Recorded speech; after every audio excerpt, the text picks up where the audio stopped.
Bueno, muchachos, la semana pasada hicimos como la parte de introducción de programación orientada a objetos. Ven, yo creo que de pronto no sé si nos estoy como faltando alguna cosa a mirar, ya que traigo en cuenta. Entonces, vimos como todo esto, pues, como para el repaso. Les había pedido el favor de que adelantaran, pues, como esta parte de corrección y eso. De todas maneras, se lo vamos a ir viendo, entonces, no es como tan, digamos, urgente en este momento. Sí podemos, como aprovechar, tiramos hasta acá. Bueno, hablamos de la parte de herencia, eso lo vamos a ver como hablando pues como de la materia. Como nosotros utilizamos Python, pues el Python también ya tiene unas clases que introducen la parte de herencia. Lo que sí no logra verse fácilmente en un curso de informática es la parte de polimorfismo.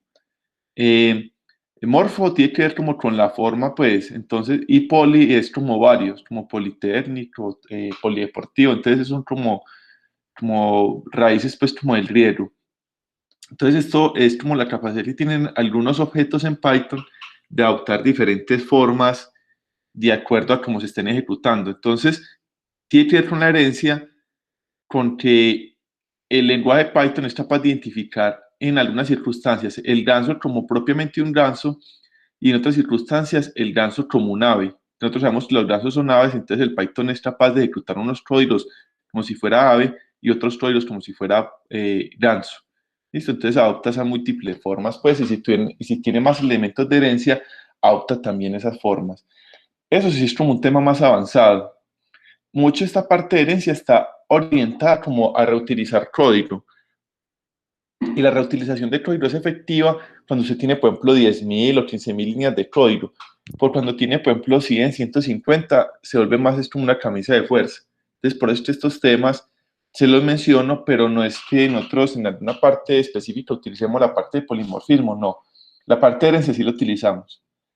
Bueno, acá había como una clase de ave con su constructor, que recuerda que siempre es una función que tiene dos guiones bajos con el init.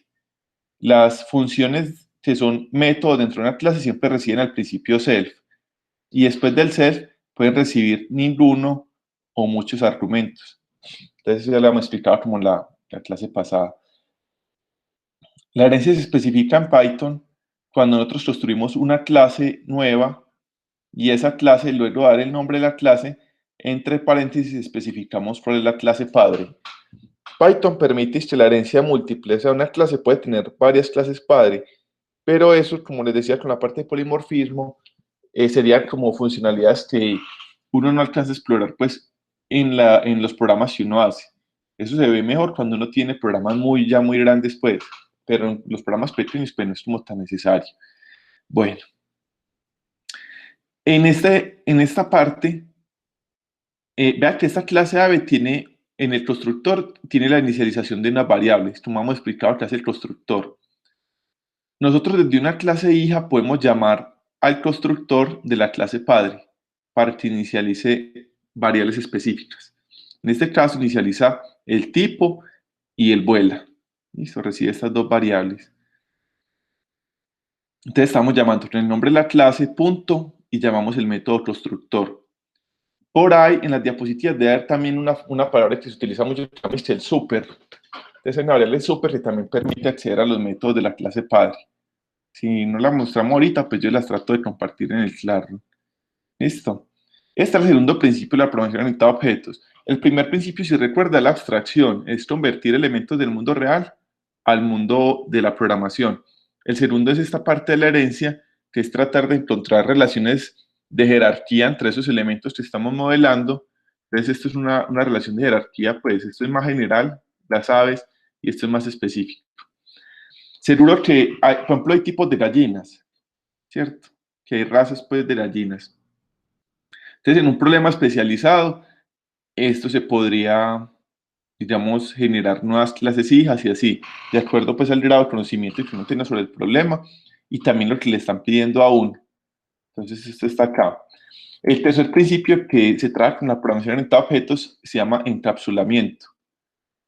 Lo que se usa con encapsulamiento es generar cápsulas, o sea, que los programas o que las clases sean cápsulas donde el programador defina muy bien de esa cápsula que sale hacia hacia otras clases. ¿Listo? Y que se maneja internamente dentro de la clase. Entonces, voy a tratar de hacer acá un dibujo.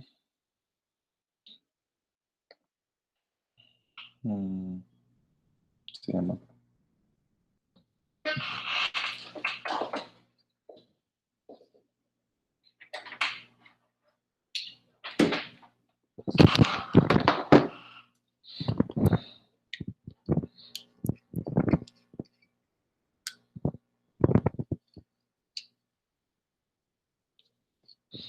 Con la programación vieja, como los programas siguen creciendo en cantidad de instrucciones, había un problema muy grande, y era que la gente a veces llamaba a las variables igual por pruebas de mnemotecnia, pues digamos por conceptos mnemotécnicos.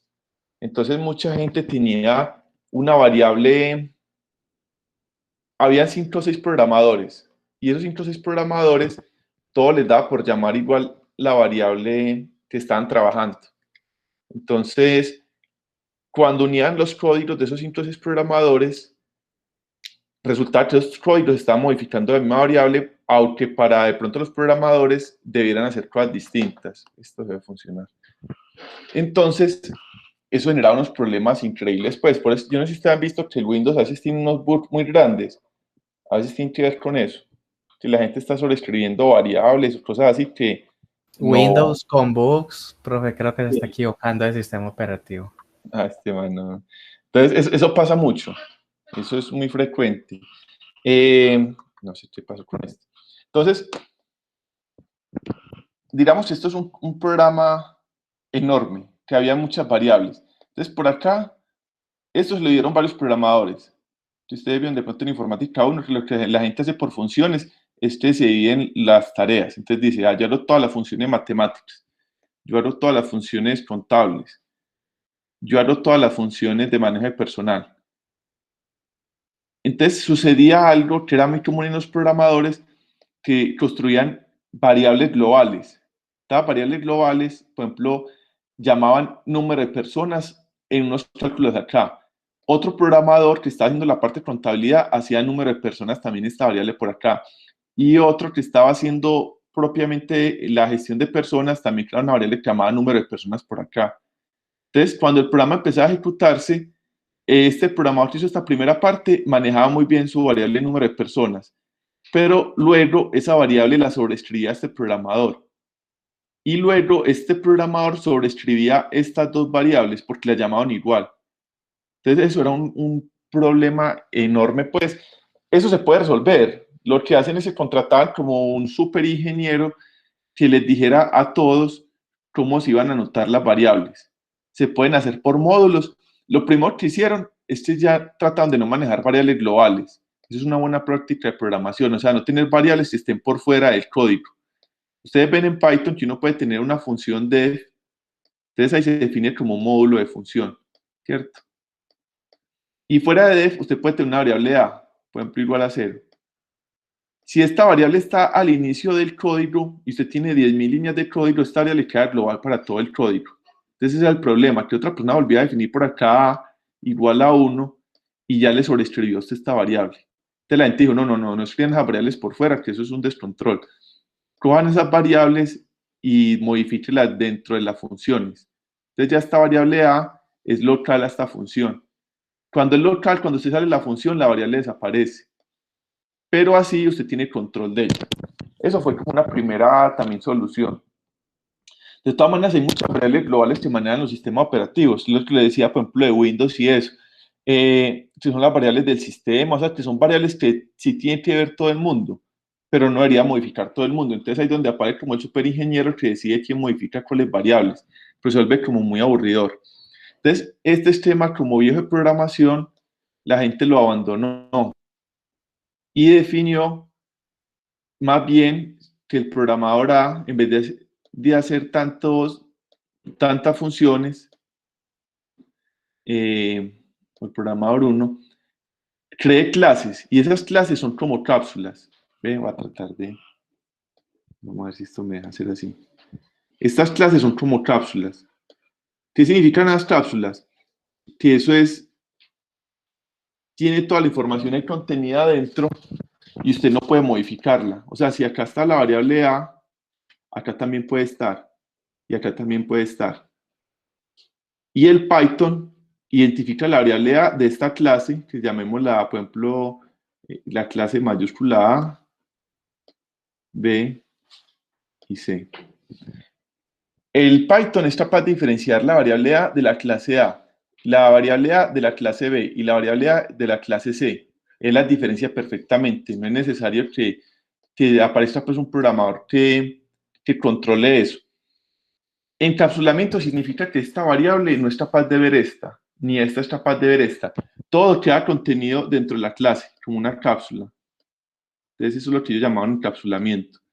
Pero si todo queda contenido dentro de una clase, entonces, ¿cómo hace uno para que las variables que están dentro de esta clase sirvan para todo el programa? Entonces lo que ellos definieron fue unas cosas que se llamaban métodos de acceso.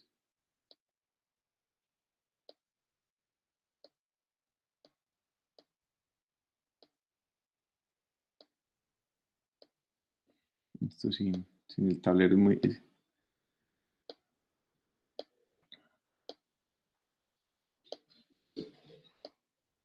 Entonces, eso es como lo que usted me preguntaba en la clase pasada de las funciones set y get.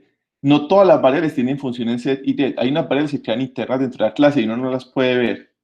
¿Listo? Ya quedan totalmente ocultas. Entonces, la gente que se inventó el encapsulamiento se imaginó como varios niveles. Un nivel como muy interno, que es lo privado, y un nivel como más externo, que es lo público. ¿Listo? Usted solamente puede acceder a lo privado a través de lo público. Si no hay una función pública que permita acceder a las variables privadas, entonces ahí muere el programa. ¿Listo? Esto es lo público y esto es lo privado, lo de acá. Entonces, este es el concepto de encapsulamiento. Mirar cómo unas variables y a veces incluso unos métodos se definen como privados. Eso es como lo que es relevante ahí, pues. Listo. Entonces, Python para eso definió una notación. Entonces, vea, este es el código de la clase. Esto que estamos viendo acá, este es el código de la clase. Listo, voy a tratar de ahorita leerlo. Nosotros, cuando salimos de la clase, podemos crear los objetos. Cuando empezamos a crear los objetos, ya estamos fuera de la clase. Acá estamos dentro de la clase. Lo que define la tabulación de la palabra clase es lo que está dentro de la clase. Y apenas rompemos esa tabulación, quedamos por fuera de la clase. Y ya por fuera de la clase hablamos de objetos, que son las variables que creamos a partir de los moldes, que son las clases. Cuando yo estoy por fuera del código de la clase, yo no debería poder acceder a los atributos. ¿Listo? Este atributo que se llama nombre y edad, que está acá, yo no los debería poder acceder. Por regla se piden que todos los atributos sean privados. ¿Listo? Entonces, para definir atributos privados se utilizan los dobles guiones bajos. Que por ejemplo el init es como un método privado que inicia con doble guión bajo. Listo. Ahorita igual vamos viendo como más parte de eso. Voy a tratar de adelantar porque eso no es que le vamos hoy ya, no lo vamos pues como a ver en toda la parte de las clases. Entonces, es lo que enseñaban hace mucho tiempo que se llama pseudocódigo, que era que uno antes de programar, los lenguajes de programación antes de Python eran muy poco intuitivos. Entonces, había como, usted para ser un programador tenía que prepararse mucho porque usted le tocaba, eso era como casi aprender como alemán. O sea, utilizan el mismo alfabeto, pero las cosas significan cosas, pues las palabras tienen un significado muy diferente. Entonces, para ayudar a la gente a que no tenga que trasladar como ideas del español directamente al alemán tan rápido, o incluso del inglés al alemán tan rápido, se inventaron los pseudocódigos, que eran como representaciones intermedias entre el programa real y el programa y el lenguaje que uno utiliza naturalmente. Eso es como algo que se utilizaba con Python.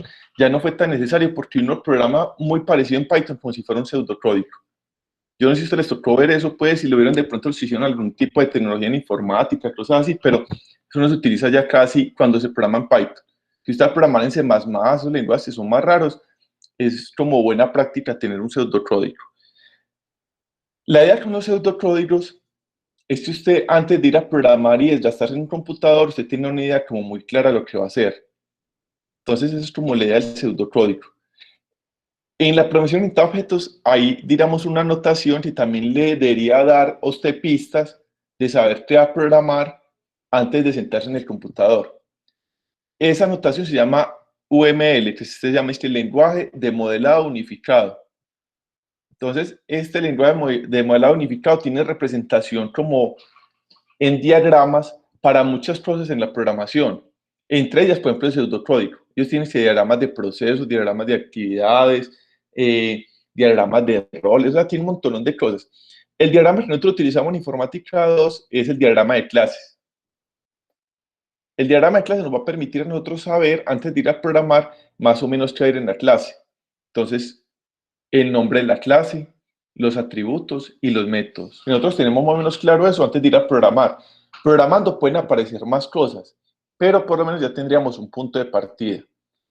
Los nombres de las clases, como son objetos, suelen ser sustantivos.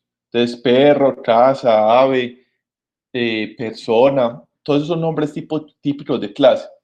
Listo, no hay clases que sean, por ejemplo, correr, volar, no, eso no suelen ser nombres de clase, porque eso suelen ser más fácil tipos de métodos, que son verbos. Los métodos son funciones o son cosas que la clase va a hacer. Entonces, asignar, inicializar, ver, obtener, son como nombres típicos de clase, volar, perdón, de métodos. Y los atributos también suelen ser sustantivos.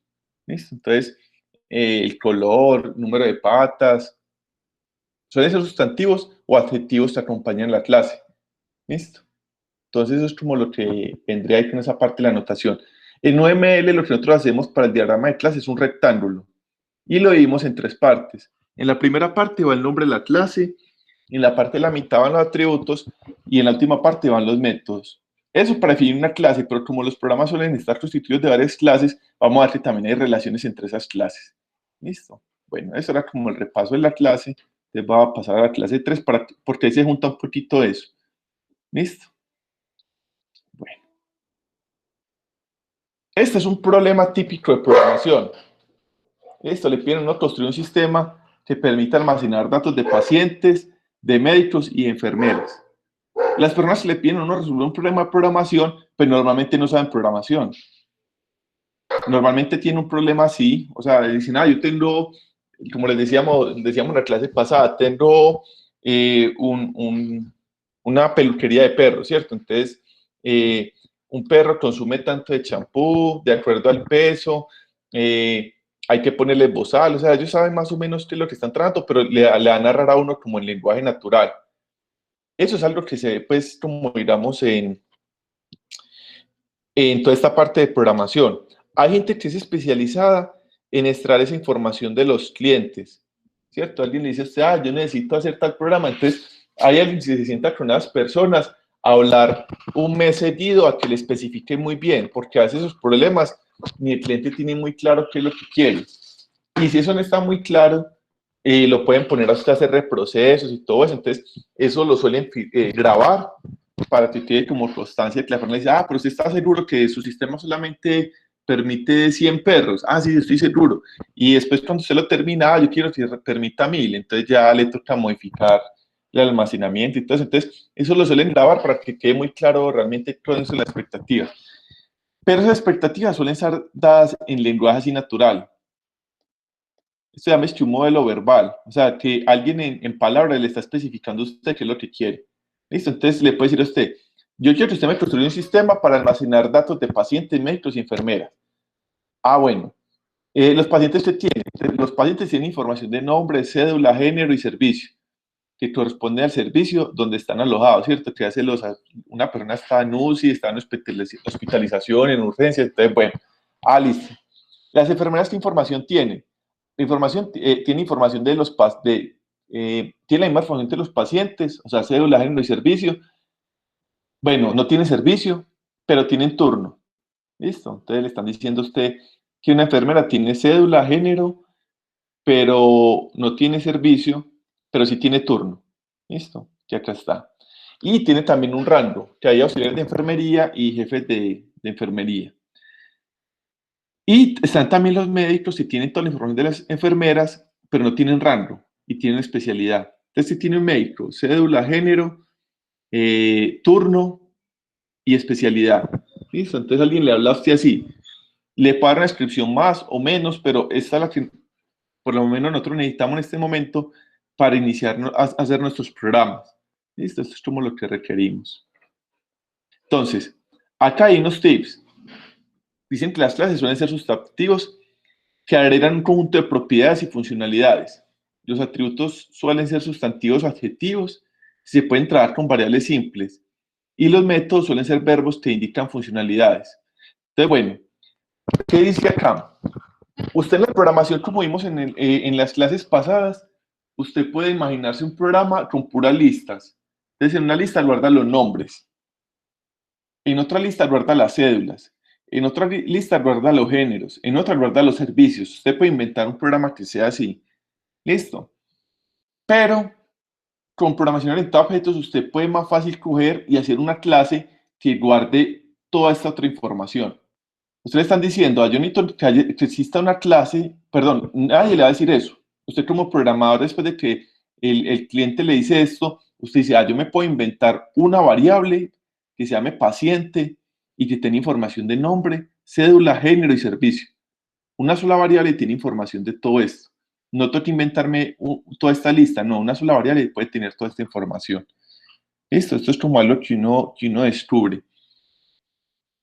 El nombre, yo necesitaré crear una variable para nombre, no porque existen los string. Necesitaré crear una variable para cédula, no porque existen los int.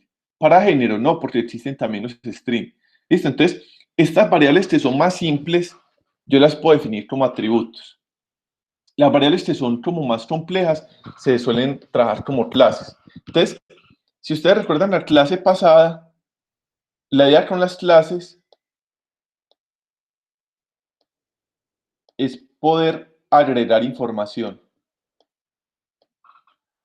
Eso se llama el conjunto tipos de datos agregados. ¿Por qué son agregados? Porque nosotros estamos uniendo múltiples variables simples en una variable más grande. ¿Listo? Entonces esta variable pacientes va a tener información de todo esto. ¿Listo? Eso se llama agregar información. Y eso es lo que estamos haciendo acá. Usted igualito otra programar, pero usted lo que está haciendo es agregarla y también usted ya con lo que sabe le va a ir encapsulando. Entonces la variable nombre del paciente no va a tener nada que ver con la variable nombre de la enfermera ni con la variable nombre del médico. Eso ya queda encapsulado. Listo, ahorita retomamos como toda esa parte. Voy a adelantar para que ustedes tienen acá como para trabajar. Después de que buscamos estos elementos en la clase, también se puede buscar generalizaciones.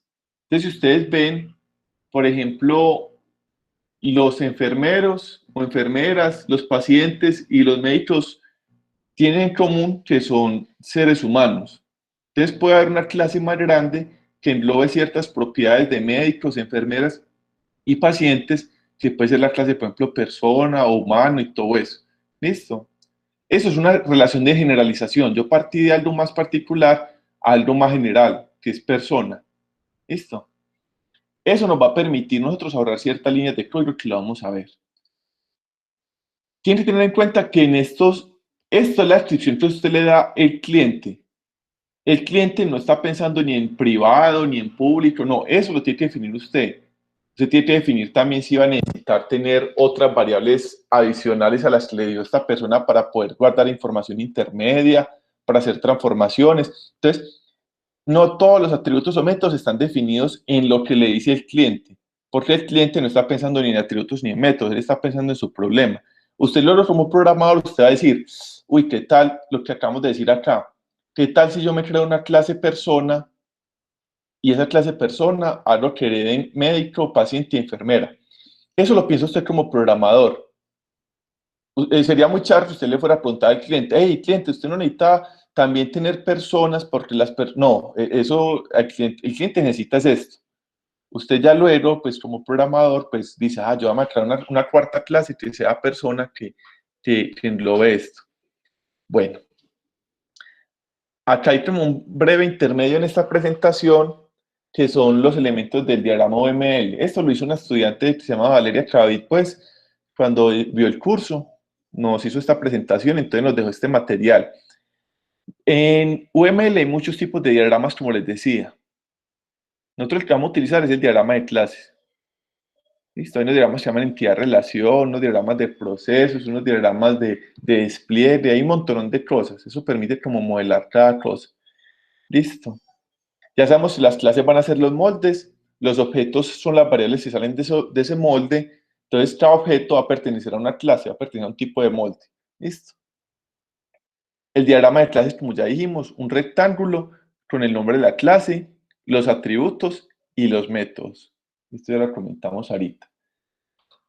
Como habíamos hablado en encapsulamiento dijimos que hay dos cosas como asociadas al encapsulamiento, lo privado y lo público.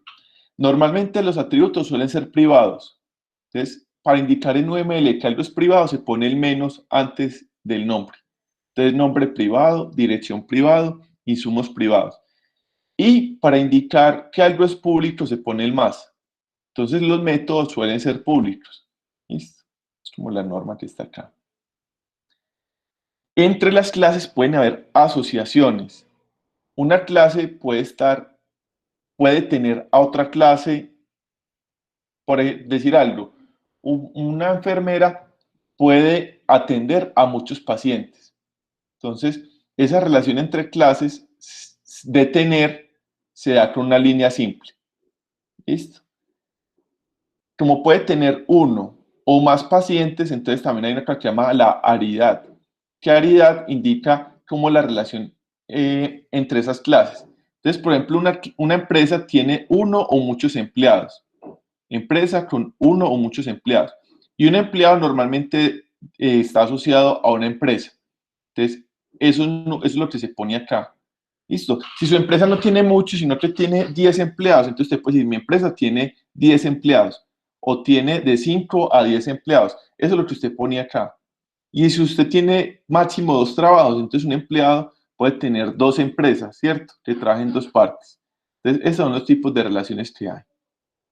Cuando son muchos se pone el asterisco y ya se indica si es de 0 a 1, de 1 a 2, lo que sea. ¿Listo? Bueno, entonces volvimos al problema que teníamos de las enfermeras. Que tenemos que construir ese problema con las cosas que hemos visto anteriormente.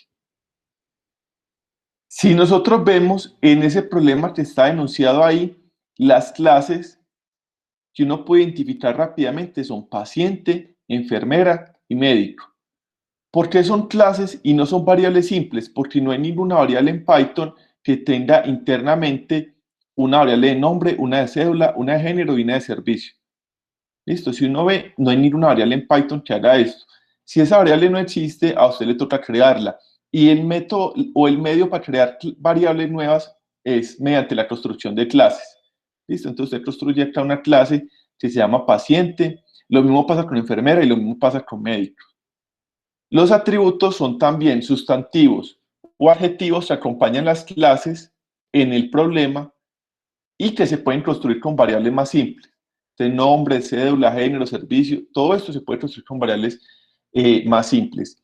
Los métodos dijimos que son verbos que están relacionados a clases. En este problema no nos están diciendo ningún verbo en específico. ¿Listo? Y como les comentaba ahorita, hay una relación de generalización. Todas las clases que tenemos en el problema, en su forma más general, son personas. Pacientes, enfermeros, médicos, son personas. Así que podríamos definir una clase persona que tenga los atributos que son comunes a todas estas clases. Entonces, cuando uno ve el problema, uno ve, las enfermeras tienen la misma información de los pacientes, menos servicio. Entonces, nombre de cédula y género es común a enfermeras. Los médicos tienen todo lo de las enfermeras, menos el rango. Entonces, nombre, cédula y género es común a pacientes, a enfermeras y a médicos. ¿Listo? Entonces, podríamos crear una clase persona que tenga toda esa información. Aparece otra relación acá. Están diciendo que las enfermeras y los médicos tienen también información común, que es el turno. Entonces, nombre, cédula, género y turno es común a enfermeras y a médicos. Entonces, podríamos definir una clase también que englobe los empleados del hospital que tienen esa información en común. Entonces, la podríamos llamar empleado hospital con un guión bajo acá o unido, empleado hospital. Vea que todas las clases las estamos definiendo al inicio con mayúscula y en singular. Y bueno, sin tilde, pues acá queda una tilde. Entonces, empleado hospital, las palabras iniciando en mayúscula. ¿Listo? Este es el diagrama que saldría para ese problema que acabamos de enunciar. Entonces tenemos 1, 2, 3, 4, 5 clases. En esas 5 clases aparece una relación que no sé por qué no quedó arriba, me disculpan, que es la relación de herencia. La relación de herencia se indica poniendo la clase padre arriba, la clase hijo abajo y con una flecha diciendo cuál clase desciende de cuál. Paciente desciende de persona. Y de persona también desciende otra que se llama empleado hospital. Que está empleado hospital, acá está la flecha, descendiendo de esta. Tiene todo, cuando hereda, tenemos el código que nos compartieron y tenemos el diagrama que es de base. Entonces nos dicen que hay una clase persona, bien. Lo que habíamos dicho, si no heredaba de nadie, pues uno puede imaginar que existe una clase grande acá que se llama object, entonces está bien. Acá está la clase y acá finaliza el código de la clase, pongamos eso que nos sirve para el encapsulamiento. Finaliza bloque de código de persona. ¿Listo? Entonces acá queda esto.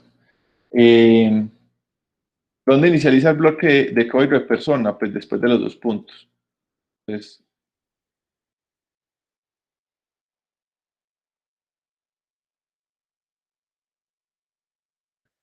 inicializa el bloque de código persona. ¿Listo? Todo esto es como la cápsula de la clase persona, lo que habíamos comentado. Entonces tenemos el constructor, recibe self, nombre, cédula y género. Listo. Me han preguntado que cómo podríamos modificar estos nombres si están acá. Ahorita entonces lo vemos. Vamos a hacer la corrección más general. Después está paciente. Entonces, como se ha visto en la clase pasada, esta relación por esta flecha es de herencia. Quiere decir que paciente hereda de persona. Esto que se escribe así en el diagrama, en el código se escribe así. Donde va la parte de la herencia, se pone la clase padre. Entonces saca la clase persona. ¿Listo? Entonces, ahí estamos indicando esta flecha, que es hereda de persona. ¿Listo? Acá está el bloque de código pues, de paciente y el inicio y el fin.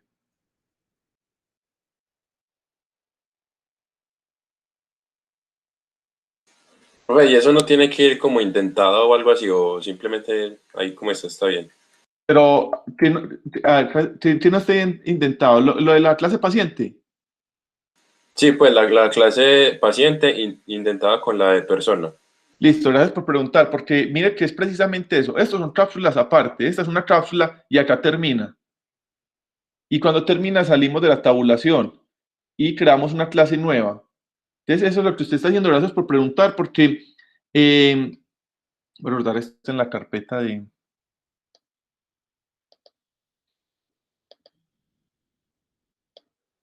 Entonces, antes sería un error. Eso Si puede nosotros, hacer que el programa en sí no funcione y uno ahí sí pierde sí, horas de vida buscando, ve, y esto por qué no funciona cuando ve uno mal identado dentro de la clase y uno como, sí, eso pasa mucho. Eso, cuando ustedes mandan los programas, como que se le olvida volver la indentación y van creando clases dentro de clases. No, las clases son módulos aparte. Esto es un módulo o cápsula y esto es un módulo aparte o cápsula. Y entonces, ¿qué los diferencia? Que esta indentación identifica todo lo que está dentro de la clase persona. Apenas queremos dejar de hablar de persona, deshacemos la indentación y volvemos como al flujo normal. Acá creamos otra clase que es paciente, entonces de nuevo volvemos antes a identar. Entonces no, hay que tener cuidado con eso porque hacer lo que usted dice antes haría que esta clase quede escondida dentro de esta y Python no la encontraría. ¿Listo? ¿Listo? Listo, de una. Bueno, vea que esta clase se llamara empleado hospital, entonces llamémosla así. Usted puede llamarla como la tenía ahí, pero entonces tendría que cambiar también el diagrama, pues le das el diagrama y el código estén relacionados. Profe, Sí. arriba la clase paciente no hace falta, pues como es me está llegando, no hace falta llamar la clase de edad, pues no se pone persona, punto, eh, doble guión bajo, inicio. No. No, no, entonces, a ver si te entendí bien. Para indicar la herencia, solamente acá, entre estos paréntesis, hay que decir cuál es la clase padre. Por ejemplo, de esta también es persona. Esto, y lo del init, ahorita lo vemos, que eso iría acá. Pero entonces, por ahora solamente indicamos esta clase, la clase padre acá. Estamos viendo como lo general del diagrama. Entonces, el diagrama nos está diciendo los atributos, que acá hay otro errorcito, ya lo vamos a ver, los nombres de las clases y las herencias. Por ejemplo, acá dice enfermera, enfermera y hereda de empleado hospital. Listo. Vamos a ver esto. Está acá. Y este dice médico. Y hereda de empleado hospital.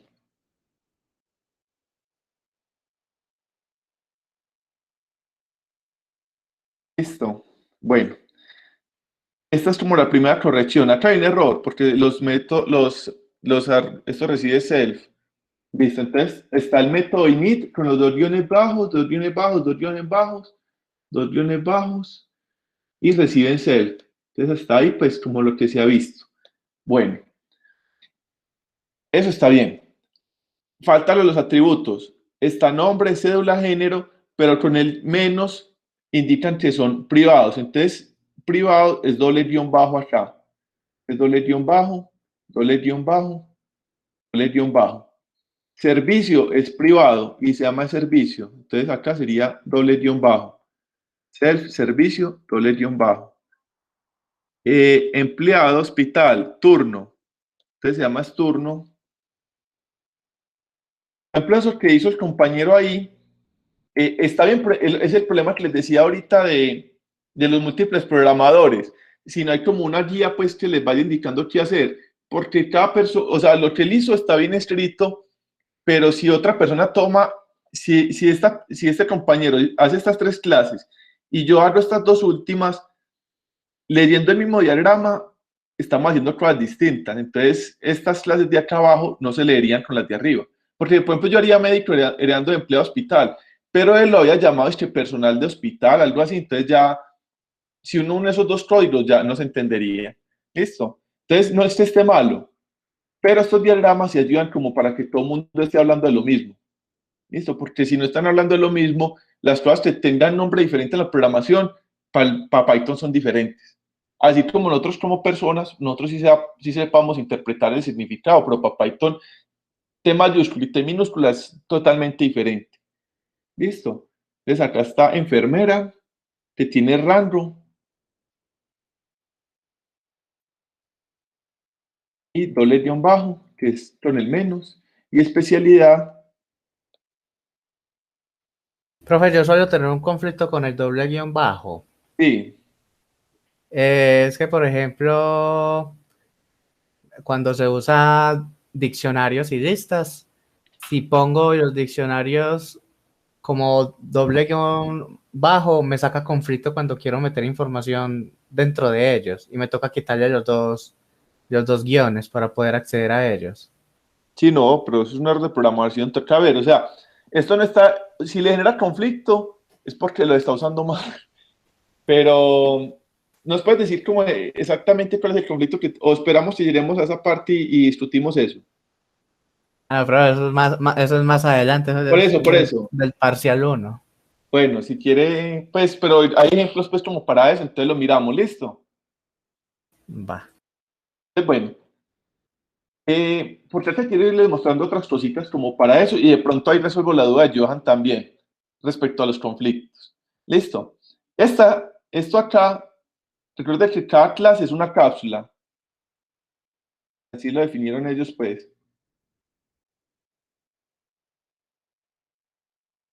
Entonces, acá construimos esta clase persona, una cápsula.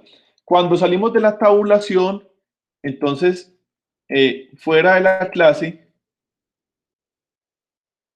hablamos de objetos de la clase. Ese es de la clase pasada. Qué pena, repite mucho la palabra clase, pues es porque esto en inglés se llama clase, entonces en español pues coincidió pues con la clase que vimos la semana pasada y la palabra clase.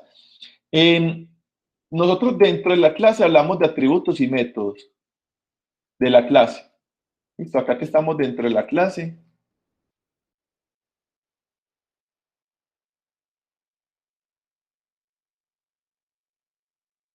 Listo, entonces acá todos si tenemos son atributos y métodos. Cuando salimos de la clase, que finaliza el bloque, hablamos de objetos. ¿Listo? ¿Qué quiere decir un objeto? Son variables. Yo puedo crear una variable P que sea igual a persona, como lo vimos en la clase pasada. P1 igual a persona. Listo. Y P2 igual a P1, que ya acá no estamos creando una variable nueva.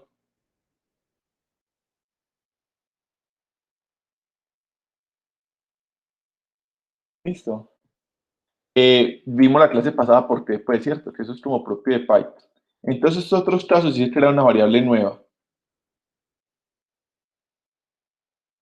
¿Es crear una variable nueva? Reservar espacio en la memoria. Esto que está acá se llama un identificador de variable. O sea, así es como usted la identifica. Lo que está en memoria, que es un número muy largo, usted lo identifica con estas letras. Entonces, lo que uno está haciendo acá es crear un nuevo identificador, no una variable. ¿Listo? Entonces, lo discutimos la clase pasada. Entonces, bueno, este programa corre, pero no hace nada. Pues, si uno lo corre, lo que vimos la clase pasada, él viene acá, ejecuta, cuando encuentra persona, entra al constructor, crea estas tres variables y se devuelve. P1 igual a la persona, les crea las tres variables y se devuelve. Es como sabe cuando está hablando de P y de P1 con el self de cada uno. Los identifica, eso es un proceso interno. ¿Listo? Pero así cada una tiene su nombre, entonces no tiene como tanto problema. Si uno corre esto, no hace nada, ¿cierto? Dice empleado hospital, no está definido en la línea 33, línea 21, línea 25. Espérate. Profe, le falta una S. Dice empleado hospital. ¿A dónde? ¿En cuál de las dos? Empleado, hospital. En la de médico. Ah, gracias. Gracias. Profe, venga, una pregunta que no entendí bien. ¿Por qué le puso los doble guión bajo al inicio después del cel? Listo. Bueno, entonces no hace nada este programa porque esta variable no hace nada. Para definir las que eran privadas, este diagrama nos está indicando, como comentamos por acá, que en el diagrama de clase lo privado va con un menos y lo público va con más. Así se escribe en el diagrama, pero en Python, para indicar que algo es privado, se escribe con doble guión bajo. ¿Listo? Entonces, ¿Qué significa privado? ¿cómo que qué significa privado? Pues sí, ¿qué significa privado? Bueno, no, eso lo vamos a explicar ya por acá. No, en la otra diapositiva. El tercer principio de la programación orientada a objetos es el encapsulamiento. El encapsulamiento quiere decir que las variables, estas variables quedan privadas para la clase. ¿Listo? ¿Qué quiere decir que sean, eso es lo que quería mostrar acá, qué quiere decir que sean privadas? Que uno no las puede acceder por fuera. O sea, yo no puedo llegar, yo les mostré a ustedes que nosotros con los objetos podemos llamar, como ustedes hicieron en Informática 1, las variables. Entonces ustedes podrían llamar, por ejemplo, acá nombre. Esto. ¿Esto qué es esto?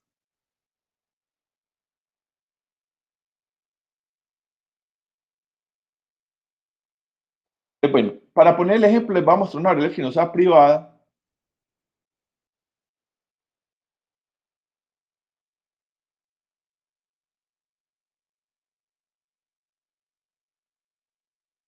Entonces, esta es una variable que no es privada porque no tiene los dobles guión bajos. Entonces, yo desde afuera, este es el código dentro de la clase. Acá estoy fuera de la clase.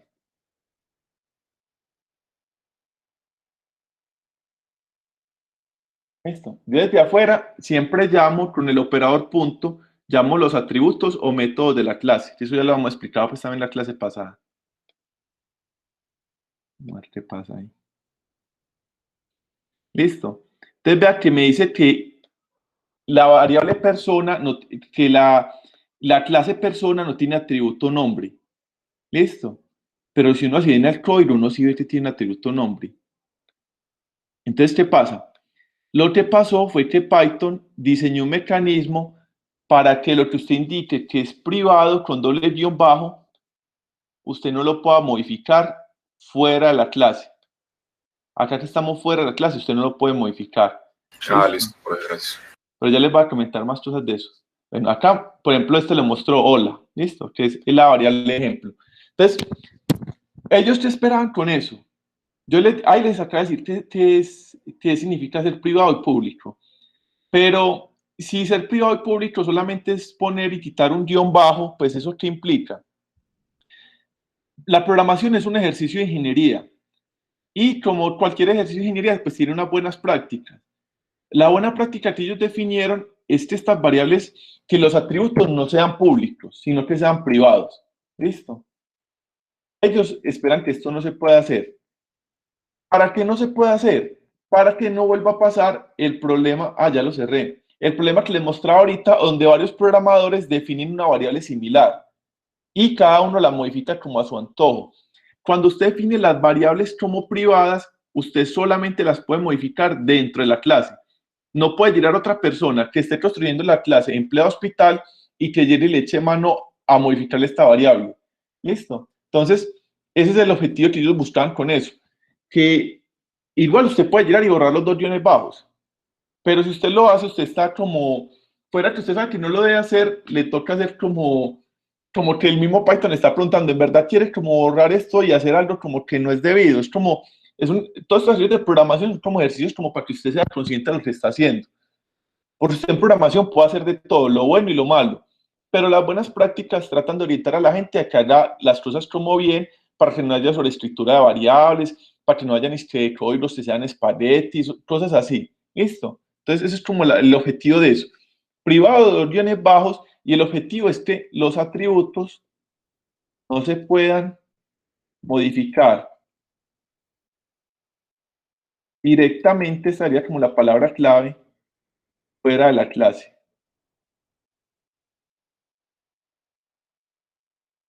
Listo, o sea, es que esto no se puede hacer, que es lo que quedó ahí pues como en el video. Entonces, eso es lo que ellos buscan. Si usted dice, yo sí quiero hacerlo, entonces vengo y borro nombre, pues como que es como usted a entrarse cada vez más como en ir en contra pues como de las buenas prácticas. Listo, eso es como lo que se busca. Si usted quiere modificar un atributo que es privado, yo ya cerré el gráfico, no sé si aquí así lo guardé. En el gráfico les mostré, venga, volvámoslo a hacer. Esto es una filosofía de programación, o sea, esto no quiere decir que usted no pueda hacerlo. Esto es como lo bueno y lo malo en el mundo, pues, ¿cierto? Si usted le dice, no haga tal cosa, pues usted igual si le da la gana lo hace, pero, ¿cierto? Es como que una indicación. La idea es que acá va lo privado, como oculto. ¿Listo? En el centro de la clase, pues, como oculto. Y por fuera hemos dicho que iba a lo público.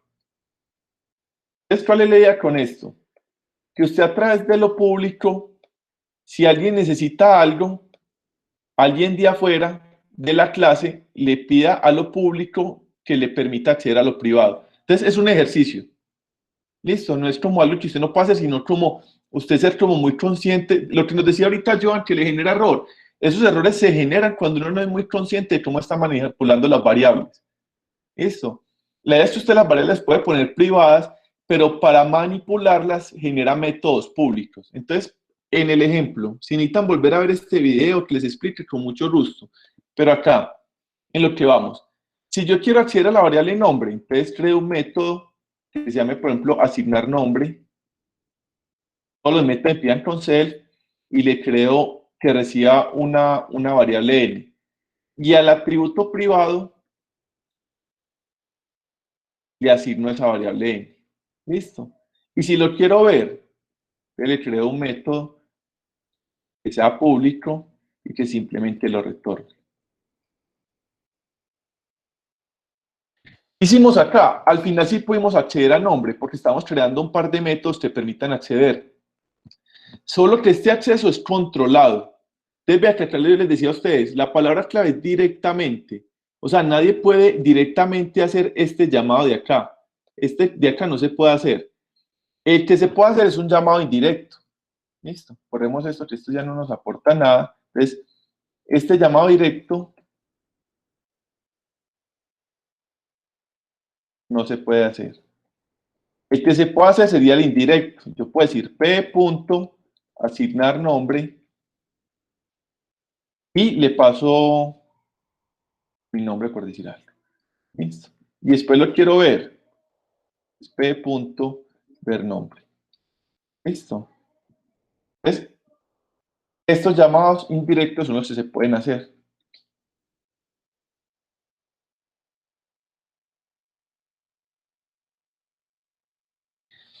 ¿Cuál es la diferencia entre el llamado directo y el indirecto? Muchachos, vean, ustedes cuando sean graduar como ingenieros, o es posible que algunos hasta un poco antes, digamos que ahora lo que más se está contratando y que sea una labor de ingeniería y que sea bien paga son labores de desarrollo.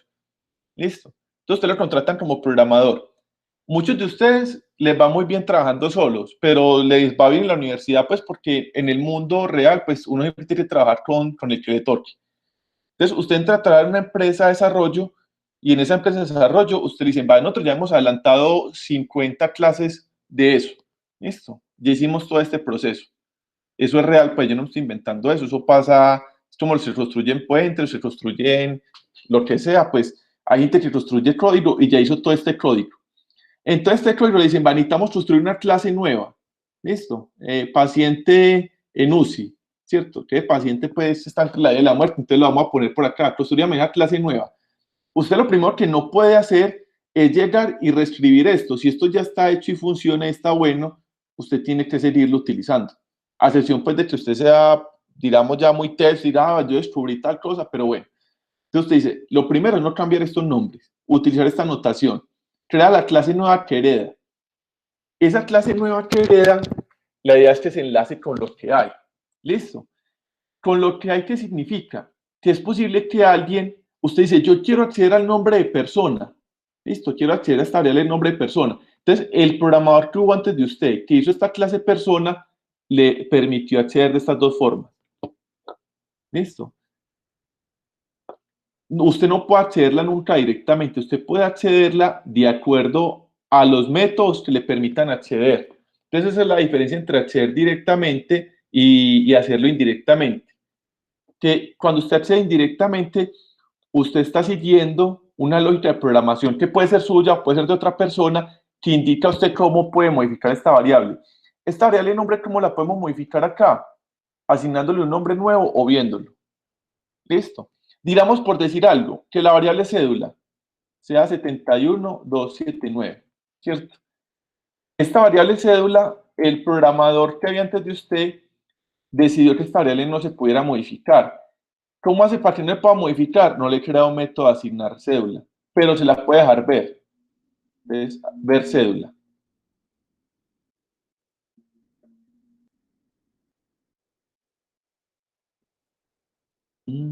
Perdón.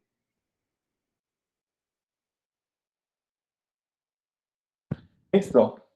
Entonces vea que la variable cédula usted la puede ver, pero no la puede modificar. ¿Por qué? Porque usted no tiene una función que le permita modificar eso. Hay muchas variables en Python que ya alguien hizo. Cuando usted está utilizando el Python, usted está utilizando miles de clases que alguien ya construyó. Y en esas miles de clases que alguien ya construyó, esa persona cuando la construyó decidió qué cosas podía usted modificar y cuáles no. Y son muchas. Hay muchas variables que quedan internas a la clase que usted ni siquiera sabe que existen, pero ahí están. Como están encapsuladas, usted no sabe. Mediante estos atributos usted puede modificar algunas cosas, pero otras cosas no. ¿Listo? Entonces, por ejemplo, en este caso, en este ejemplo que estamos haciendo, usted podría ver la cédula, pero no puede modificarla.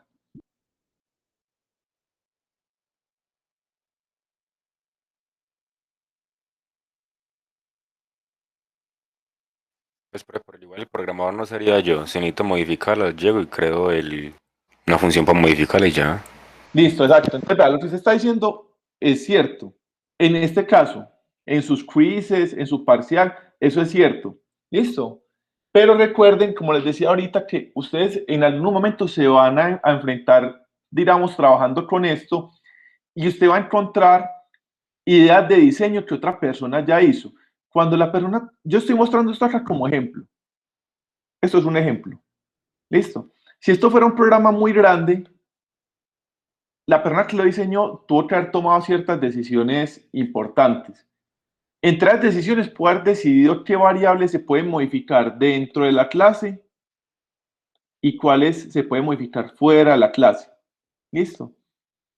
Usted cuando llega, pues, tiene que seguir esos lineamientos de diseño que la otra persona tomó. Porque, como les digo, es muy complicado si usted ya dice, yo voy a borrar esto, entonces si borro esto, tiene que borrar esto. Entonces ya luego es un problema gigantesco, usted ya puede quebrar la empresa porque el programa que funcionaba era la línea de venta de la empresa, usted ya lo dañó. Entonces es eso.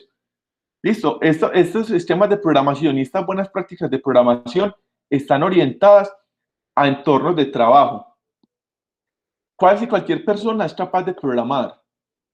Realmente, y con Python, pues, es un lenguaje muy natural, casi cualquier persona es capaz de programar. Ustedes que estudian bioingeniería, nosotros hemos diseñado como estos dos cursos y otros que hay electivos como para que ustedes aprendan es como a desarrollar, o sea, que ustedes se integren a entornos, que aprendan a manejar ciertas librerías especializadas, o sea, en ese caso, usted ya sí tiene, por ejemplo, nosotros veamos la unidad 2, que son interfaces gráficas.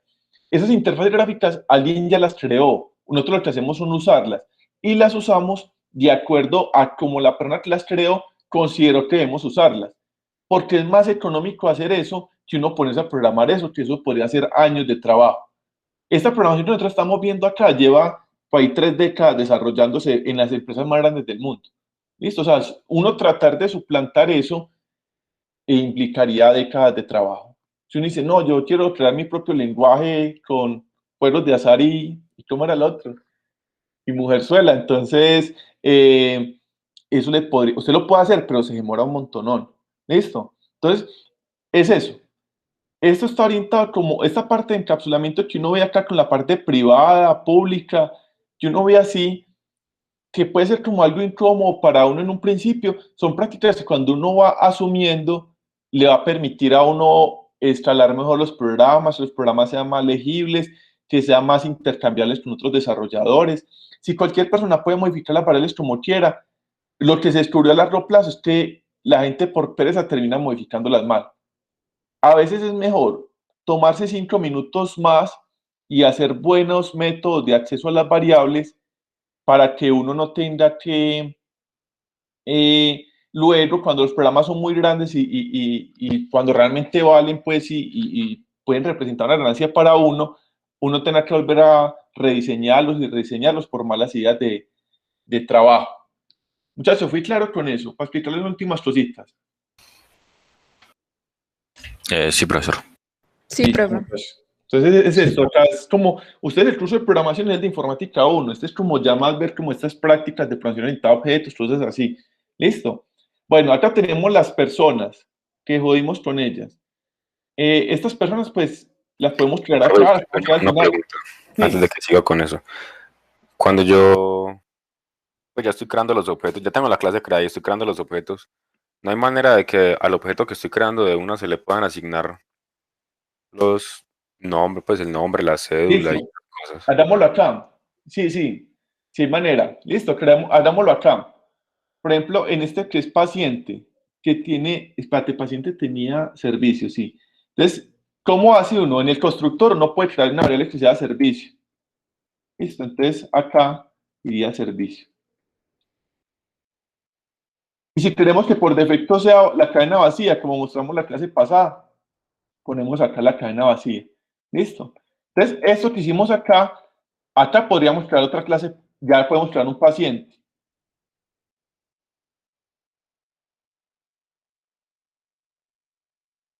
¿Listo? Si no le ponemos nada, por defecto tiene la clase vacía. Y si le ponemos algo,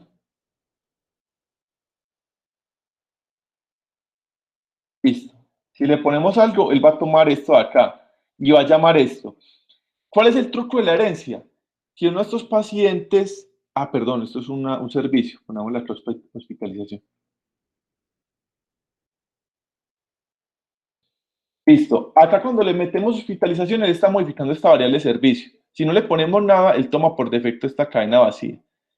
¿Cuál es el truco con la herencia? Que nosotros para paciente, como era de persona, también podríamos utilizar sus métodos públicos directamente. Entonces podemos coger a paciente, a pac, punto, asignar nombre, y le asignamos el que le hemos puesto ahorita. ¿Listo? Y a pac 2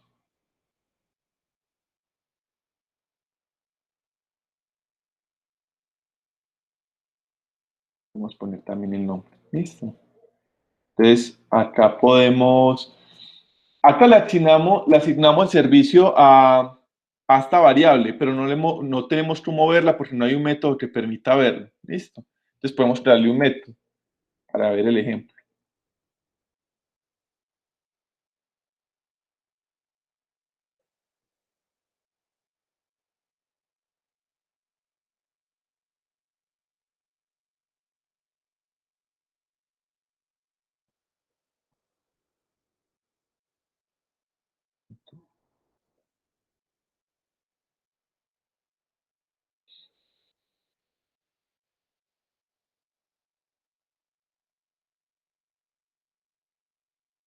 Listo, entonces vea que les pudimos asignar, vea que el método de asignar nombre era de la clase persona, pero como paciente hereda de persona, hereda sus métodos. Listo, así como usted heredó pues los ojos de su papá y el pelo de su mamá, lo que sea, puede decir, es como esto de acá.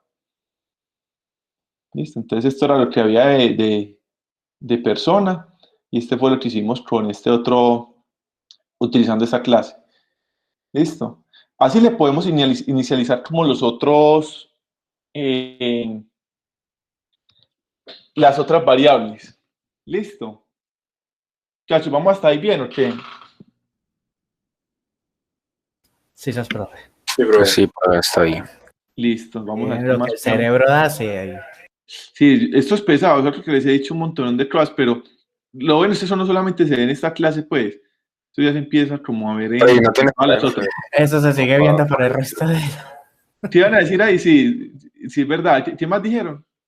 Que si no tienen los ejercicios por ahí, como para uno coger el tiro de eso. Sí, sí, yo les voy poniendo los ejercicios, pero yo creo que incluso acá, por ejemplo, está la parte de estos diagramas, cómo se fueron desarrollando, acá están, Pérez, turno, vamos a ver esta donde llega. Ah, bueno, acá nos llega pues como más cosas. Bueno, esto era como en la clase pasada, de dónde existen las variables. Acá hay otra cosa que habla de un menú, pero creo que antes de parar este menú, sí quisiera como, por ejemplo, este ejercicio. Listo. De pronto este está acá, pero no tiene bien la notación, pues, de programación en estado de objetos, pero sí podríamos tener, sabemos que los atributos son privados, que acá lo está mostrando como con una llave, que es muy charro, pues, y los métodos son públicos. Este método que acá es como el constructor. Y en los lenguajes viejos de programación antes de Python, también se hacía un destructor, que el destructor era el que cogía todas las variables y las eliminaba. Entonces estaba el constructor y el destructor. Y están los otros métodos. Y en estos métodos, ahorita me preguntó una estudiante que le poníamos, por ejemplo, en las clases, que si le poníamos paz y eso, o sea, si uno no sabe qué van las clases, solamente sabe el nombre de la clase, uno sí puede poner, por ejemplo, paz para indicar que es como un código vacío. ¿Listo? Muchachos, a ver, yo creo que hay muchas cosas para repasar. Yo sí les voy a pedir el favor de pronto que repasen lo que hemos visto hasta hoy, los videos, lo que requieran, de todas maneras para que podamos ir haciendo como las actividades de seguimiento. Listo, podemos ir haciendo como un quiz, cosas así, la próxima clase, antes de adelantar como más tema. Yo trato como de pensarme otro ejercicio que podamos ir adelantando como para la próxima clase, que permita ir como adentrando más en estos temas. Hemos utilizado estos ejemplos para mostrar cómo se crean las clases, cómo se crean las variables a partir de esas clases y esas variables cómo cumplen unos principios de buena programación. En este caso son la abstracción, tomar elementos del mundo real y convertirlos en clase, la herencia, que es buscar relaciones entre clases de generalización, y el encapsulamiento, que es tratar de que los atributos queden privados y nosotros definamos cómo se accede a esos atributos mediante ciertas funciones. ¿Listo, muchachos?